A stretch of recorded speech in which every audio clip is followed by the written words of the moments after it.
Hi, this is Diane Mendoza, and I am here to present my electronic portfolio.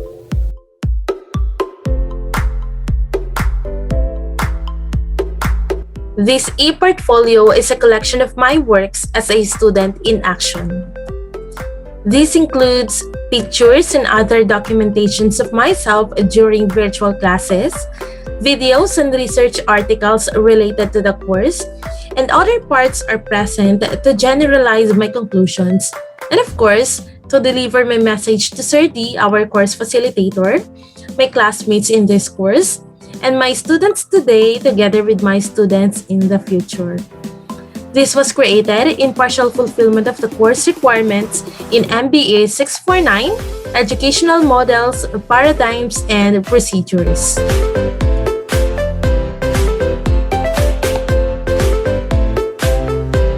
This documentation presents my captured times during virtual classes. The pictures and short clips here are some of the moments I felt so good with what I did, what I was doing, and what I was about to. We are supposed to have 6 virtual meetings, but unfortunately, due to some conflicts, we've got to meet only twice. Yes, only twice. But our classes were not limited online. Sir D assured that whether synchronous or asynchronous class, we will learn a lot and we will go deeper in the field.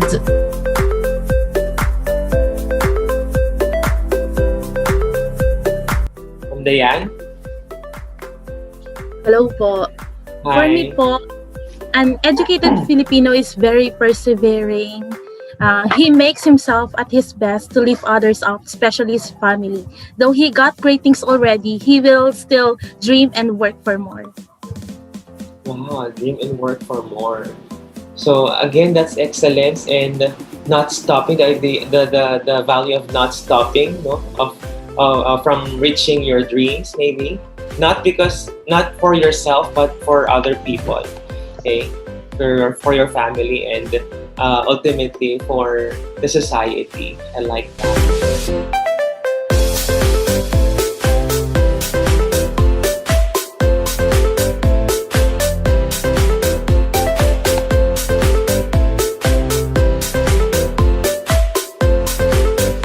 Alright. Sabi ni Ma'am Dayan, we have to accept the fact that we are not superheroes. Yes! I like that. Di ba, no? Kasi meron tayong parang wrong mindset na kaya natin lahat. Pero hindi naman. We're just humans. Okay? So, importante mag-rest din kayo, mag-relax kayo.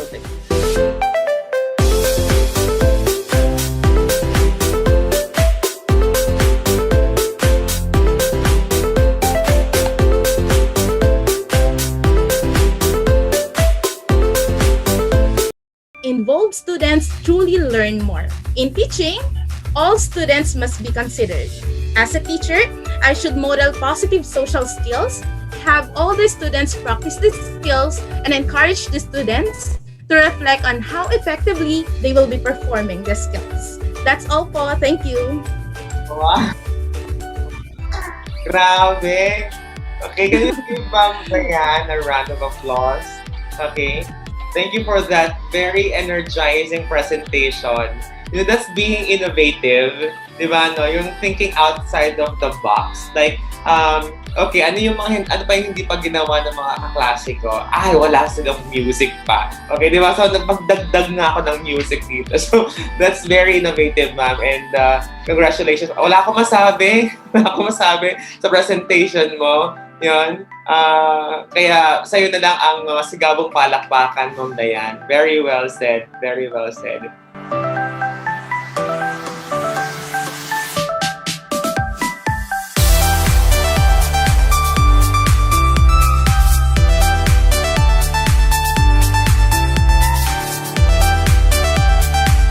Now, I will present 3 YouTube videos related to the course. These are all from EPI or Educational Partners International. You may check their YouTube channel for more pedagogical knowledge in launching your classroom. There are a lot of clips to learn from there, and I have selected only 3. which I've found really interesting and truly worth to share with you.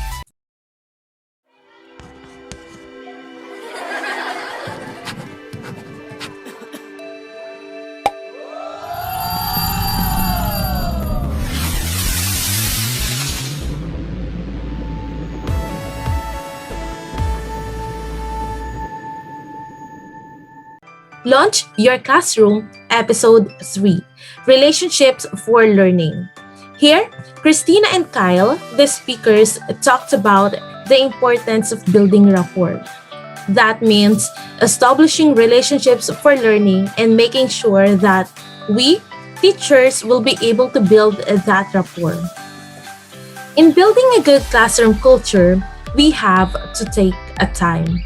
We should dedicate time in establishing our expectations to students even from day one. Not all students are always prepared for school. You know, walking into school and on that very first day, sitting down and getting ready to learn. So it's up to us, teachers. We have to establish the classroom culture. We need to build that with students as a class. That is, we have to dedicate a time, such as learning their names, which is so critical, their interests, and knowing who they are. We should discover something about them for learning and build that relationship. Establish that classroom culture of respect and a rapport. Of course, we don't just want to build relationship with students, but to the parents and guardians as well. It is so important to make sure to build those positive relationships early on, such by sending messages, making our contacts early. Icebreakers were also emphasized in this video, taking its part in building rapport inside the classroom. They are little games or little things to get to know each other. This is something to plan for and make happen in class. Example is two truths and a lie. The objective is to have the students tell two things that are true about themselves and one thing that is a lie. The teacher and other students will then try to figure out which one is that lie. The purpose is for us, the teacher, to find out basically two facts about every single student that we can use in building the positive classroom culture. This will really take time, and we truly have to spend time in building relationships for learning. Next, Launch Your Classroom, Episode 5, Procedures and Transitions. In this video, the speakers talked about how to provide clear expectations using procedures and transitions, how to communicate effectively, and also what to do when the students are finished working. Teach and guide.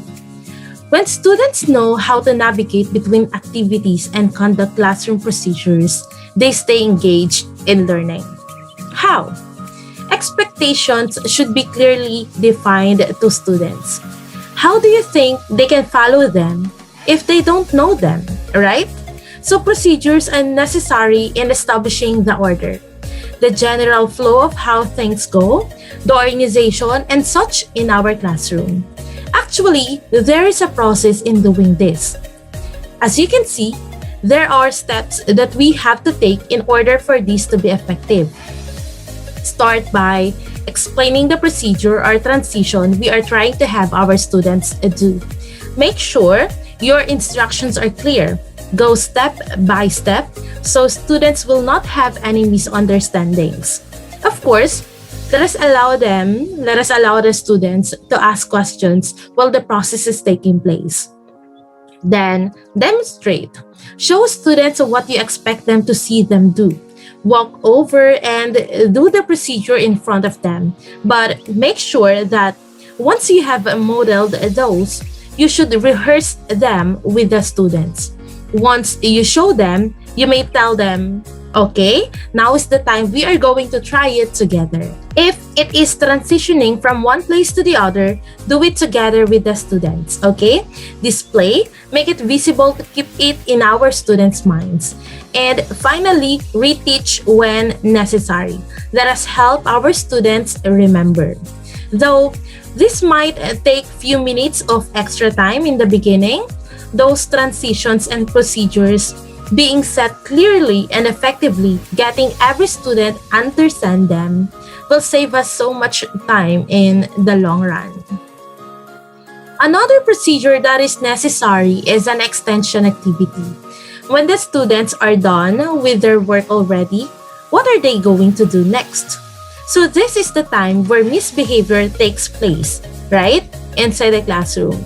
Some students who finished early get bored and try to occupy their time by doing something not related to the subject matter or by simply talking to their seatmates and making a sound. Many misbehavior may occur when the students do not have anything to do.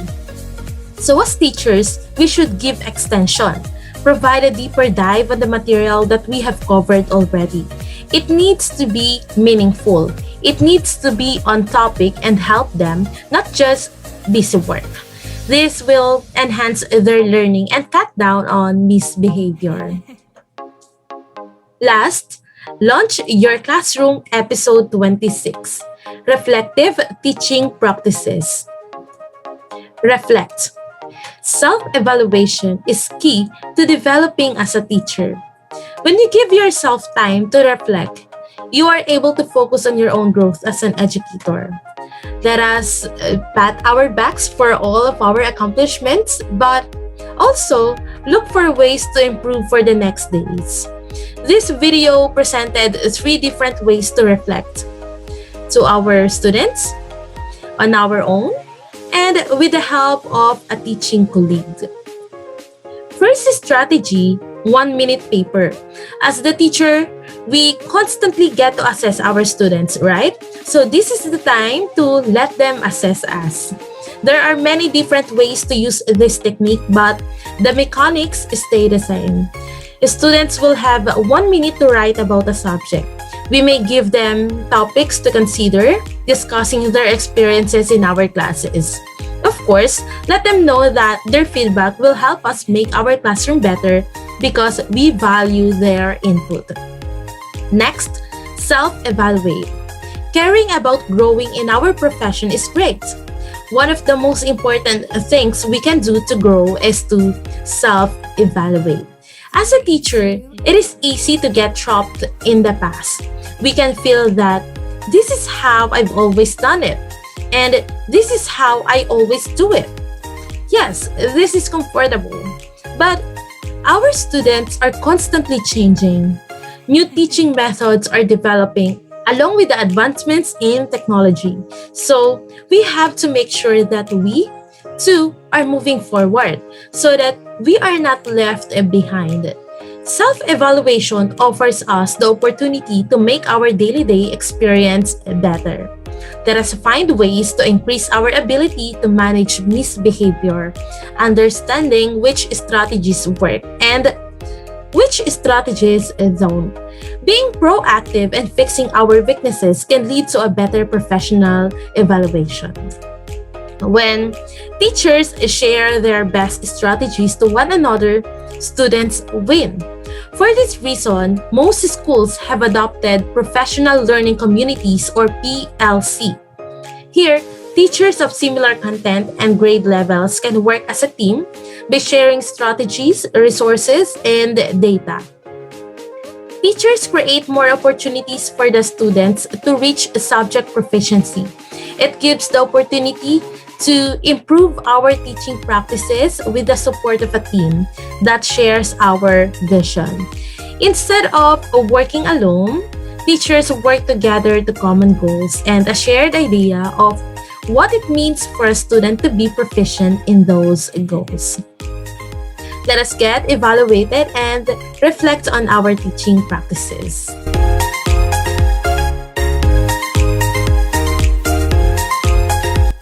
Three research articles will also be presented here. These articles are in line with the course and are truly good reads. The first one is entitled Measuring Teacher Motivation, the Missing Link Between Professional Development and Practice by David J. Osman, J.C. R. Warner, published by Elsevier Limited, year 2020. This research concludes that teachers' perceptions of expectancy for success, values, and costs are distinct constructs of teachers' motivation.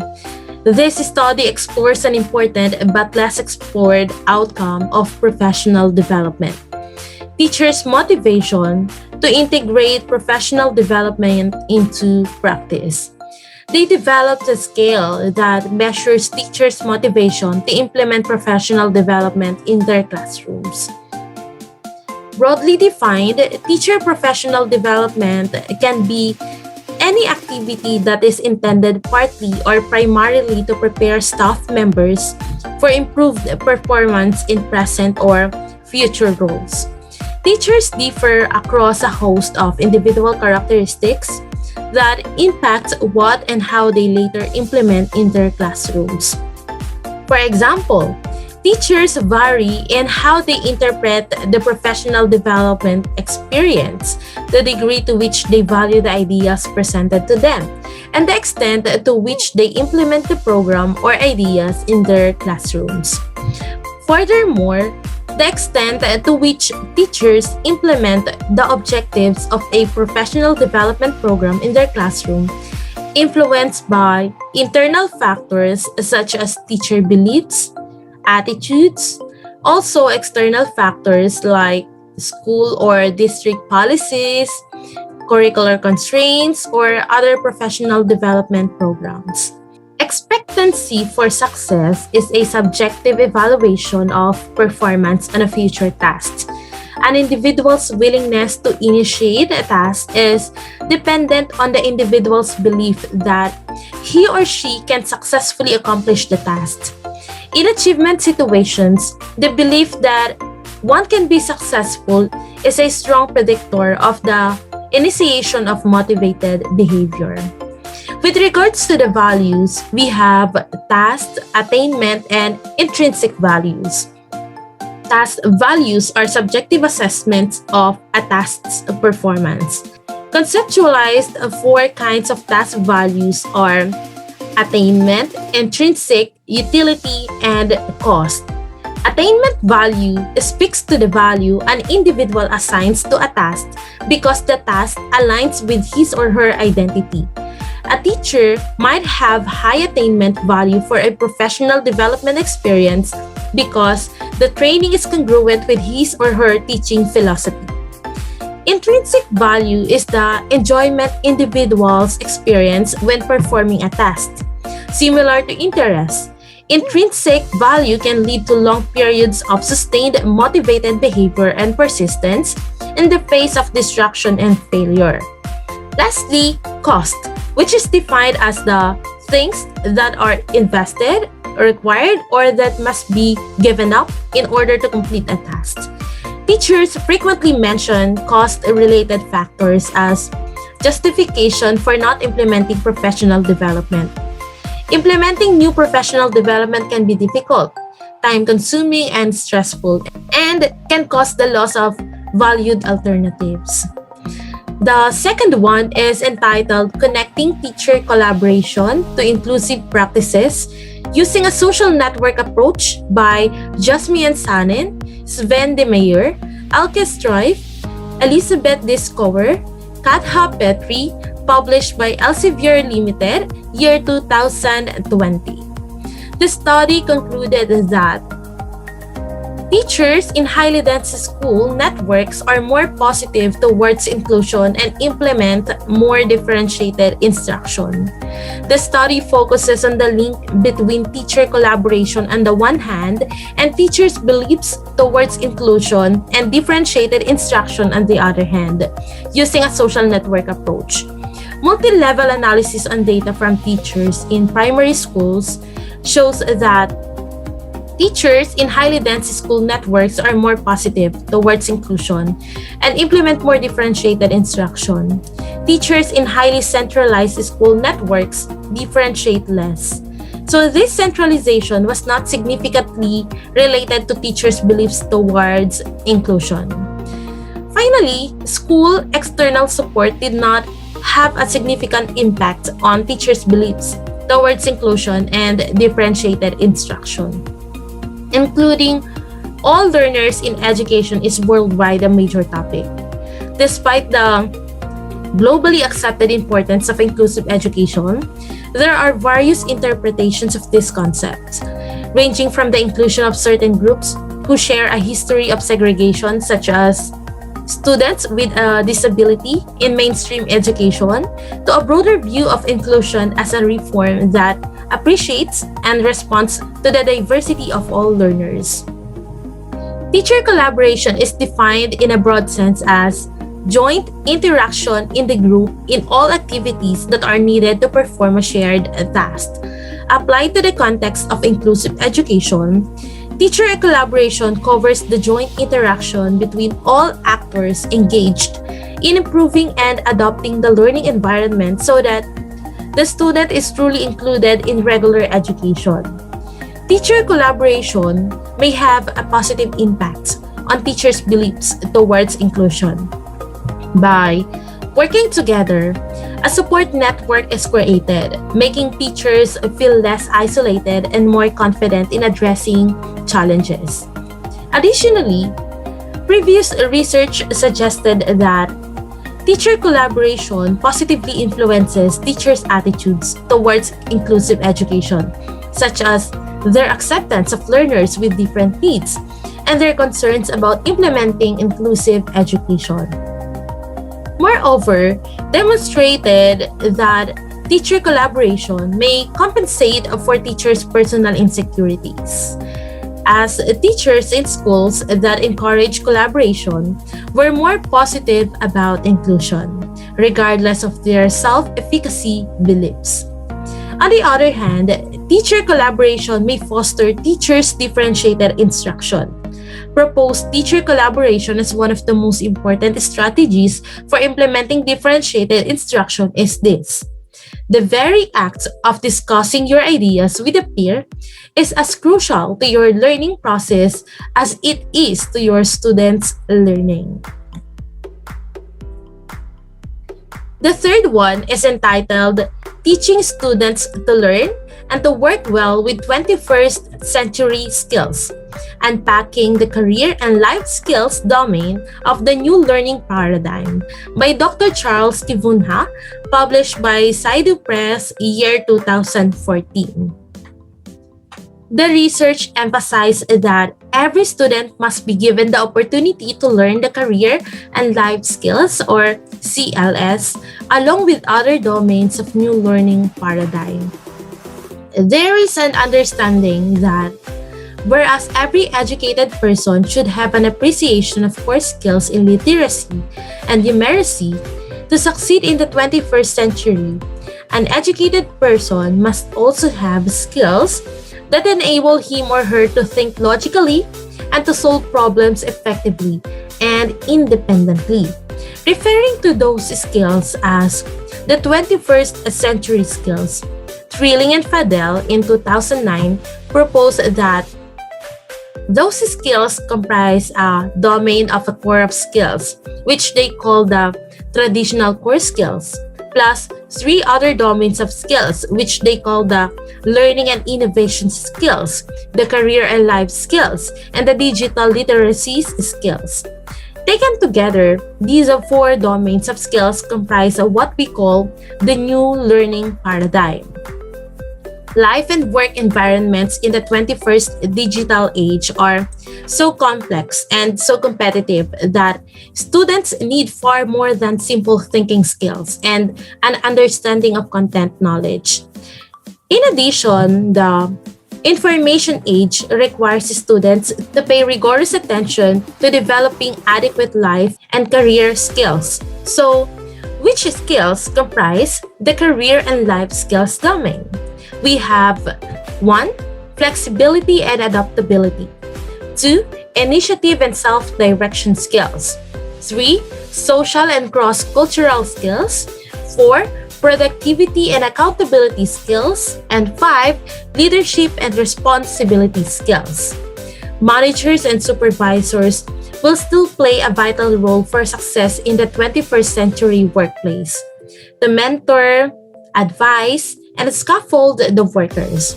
However, workers with initiative and self-direction not only follow such support, but they use the scaffolding to build new structures for the growth of the firm.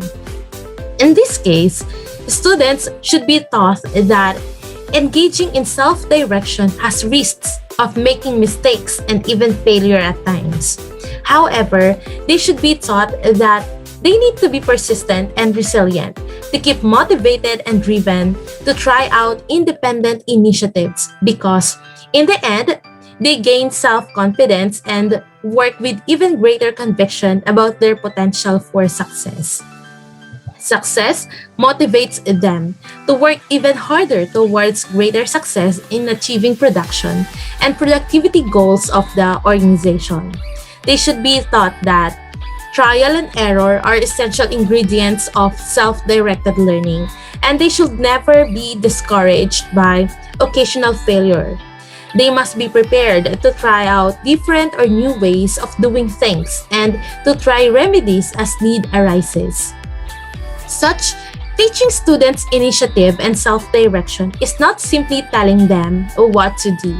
Rather, it involves creating opportunities for them to use their higher order cognitive processes and to be proactive rather than reactive to change or instructions. In conclusion, it is therefore of the utmost importance that education providers, particularly those in the higher education sector, most directly responsible for preparing students for employment on graduation, seriously consider giving every one of their students the opportunity to learn these skills, along with those of the other domains of the new learning paradigm. Equipping them with these skills will help them not only to make them better educated individuals, but also better citizens who will be able to make a greater contribution to commerce and to civil life in the digital economy of the 21st century.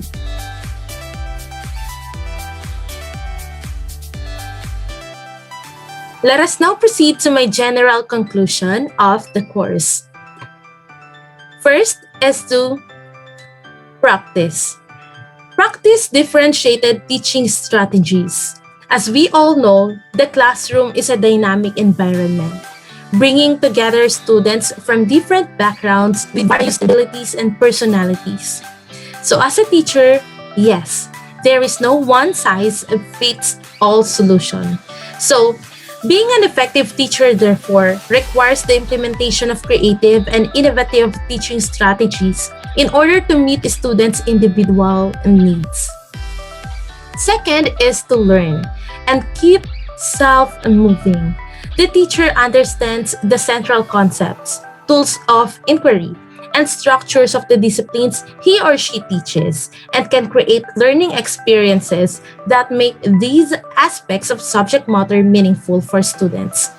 In this case, we, teachers, should be knowledgeable enough of major concepts, assumptions, processes of inquiry, and ways of knowing which are central to the discipline that we teach. We should understand how students' conceptual frameworks and their misconceptions for an area of knowledge can influence their learning. Third is to adapt. Becoming an effective teacher involves seeking out multiple sites of input that can enable us to reflect on and improve the teaching and learning that takes place in our classes. This is something teachers require on a regular basis and likely plays an important role in helping us to navigate the demands of our work.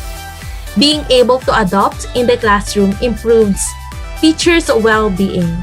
When teachers are more adaptable, they are better able to respond to the changing nature of teaching and navigate a complex workplace.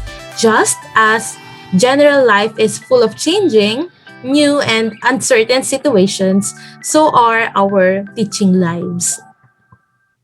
Fourth is to note as to monitor every student's progress. There are many benefits to monitoring student progress on an ongoing basis in the classroom. Regular formal and informal assessments provide us, teachers, with valuable information on the progress and achievements of our students. Not only this, but monitoring student progress also gives us the opportunity to reflect on our teaching and assess the impacts of the instructional strategies that we use. All in, I have concluded that we have to plan. As teachers, planning is truly crucial as it is at the heart of being an effective teacher. The most important reason to plan is that it ensures that our students' time in the classroom is worthwhile. Careful thinking about what it is exactly that we want our students to learn and how best to enable them to achieve this through the learning experiences we provide for them lies at the heart of the planning process.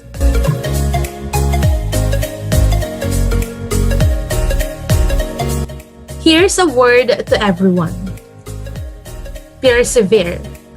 Each of us thrives on being successful, and in doing so, we often forget the difficulties lying in the path to success.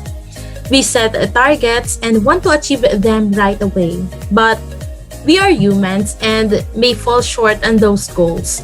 Success isn't a one-way path or a straight line. It is a modeled road with various ups and downs, and we should navigate it with popular care. We might fall or get lost in our way. However, if we keep going, we will eventually reach our destination. To our course facilitator, Sir D, thank you so much for the learning experience. I feel so grateful to have you as one of my molders, not just professionally, but personally, emotionally, and even spiritually. I love the way my classmates and I learn from you holistically. Thank you for sharing yourself to us. We need more of you. May our Lord guide you always in this purposeful journey. To my classmates, I am happy to learn with and from you.